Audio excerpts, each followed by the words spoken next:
gente se confunde quando falamos em regime da separação total ou convencional de bens e regime da separação obrigatória ou legal. Algumas pessoas não sabem nem que existem dois tipos de regime de separação de bens. Você quer saber qual é a diferença entre eles? Então fica comigo até o final desse vídeo. Eu sou a Débora Gelman, seja bem-vindo ao meu canal.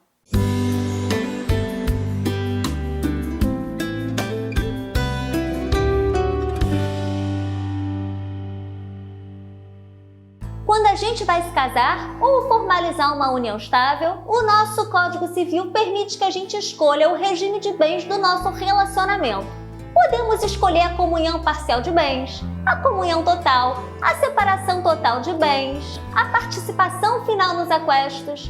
Podemos fazer um regime misto, misturando todos esses regimes. Enfim, temos total autonomia para fazer a escolha dessas regras patrimoniais. Mas o que muita gente não sabe é que a nossa lei impede que algumas pessoas tenham essa autonomia, impondo o regime de bens da separação obrigatória para os seus casamentos ou uniões estáveis. Esse regime de bens, que é o da separação obrigatória, tem que ser aplicado nos casamentos das seguintes pessoas: pessoas acima de 70 anos de idade, viúvo ou viúva que ainda não fez a partilha de bens no inventário, divorciado que ainda não realizou a partilha de bens no divórcio, curador ou familiar deste com seu curatelado e menores de 18 anos quando vão se casar. Esse regime da separação obrigatória de bens, ou legal, ele é completamente diferente da separação convencional ou total de bens. E no vídeo de hoje eu vou te ensinar de uma vez por todas quais as diferenças e semelhanças entre esses dois regimes para você nunca mais esquecer.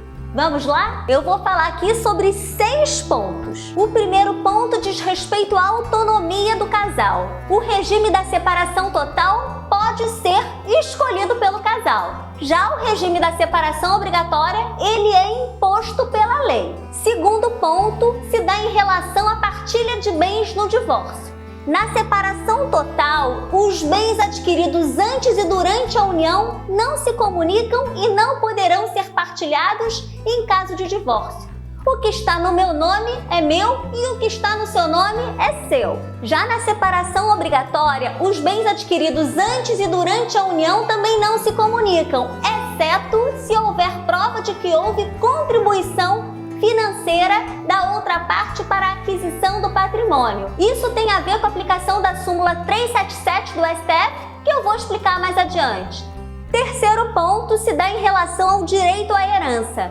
Na separação total de bens, um é herdeiro do outro e vai herdar junto com os outros herdeiros do falecido. Já na separação obrigatória, não há direito à herança a não ser que o viúvo comprove que contribuiu financeiramente para a aquisição do patrimônio que estava em nome do falecido, conforme a interpretação da súmula 377 do STF. Quarto ponto. Vamos falar sobre o direito real de habitação. O quarto ponto já é uma semelhança entre esses dois regimes. Nos dois regimes de bens há o direito real de habitação.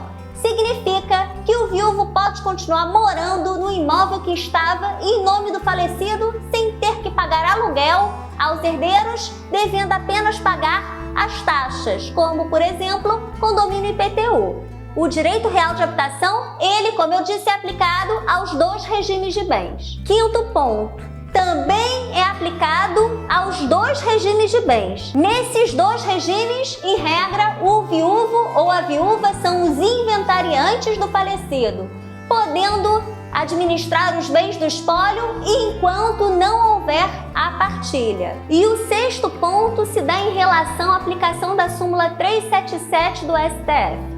Essa súmula só é aplicada no regime da separação obrigatória ou legal de bens. Ela não se aplica ao regime da separação convencional ou total de bens. Essa súmula diz que no regime da separação obrigatória de bens, comunicam-se os bens adquiridos na constância do casamento. Pela leitura dessa súmula, parece que o regime da separação legal se transforma no regime da comunhão parcial de bens. Mas pela atual interpretação do STJ, só vai haver a comunicação dos bens caso haja prova que houve a contribuição financeira para a aquisição de bens da outra parte. Muitas pessoas acham um absurdo o legislador impor o regime da separação obrigatória de bens para os idosos, porque está cerceando a autonomia privada da pessoa.